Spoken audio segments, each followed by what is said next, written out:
এই তোর কি ভাব রে? হ্যাঁ, একটা বাজতে যাচ্ছে, তুই আর কখন ঘুমাবি? সারা বছরে একদিনেই তো বিজনেস, তাই না? শুধু বিজনেস করলে হবে, নিজের বাঁচতেও তো হবে।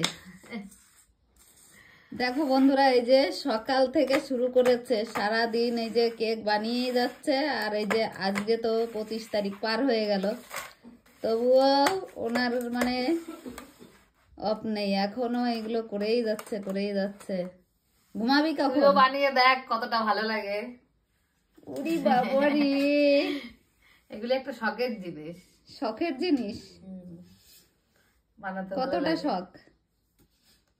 আমি ভাই পারি না, আমার কষ্ট হয়ে যায় রাত জেগে। আমি এক ঘুম দিয়ে উঠলাম আর ওই যে দেখো এক গামলা এই যে তেমন কষ্ট হয় না, এগুলি মাখাতেই যা টাইম লাগে, তাছাড়া সেরকম তো এখন শুধু অপেক্ষায় বসতে হবে। এগুলো এই যে সকালে দোকানে চলে যাবে, আরো তো বেক হচ্ছে কড়াইতে। তো কে কে খেতে চাও চলে আসো। এগুলো কত করে বিক্রি হবে? 40 টাকা।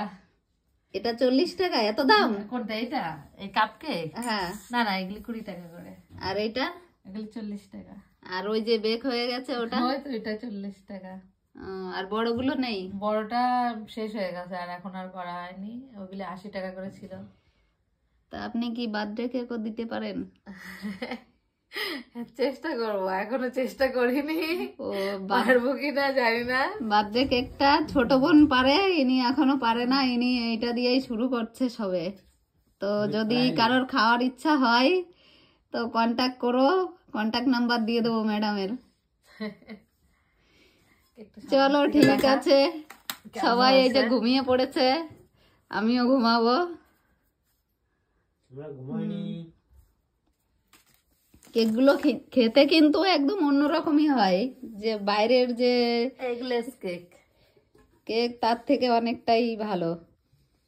হোমমেড কেক আমার সোনা বুনুটা, উলি বাবা।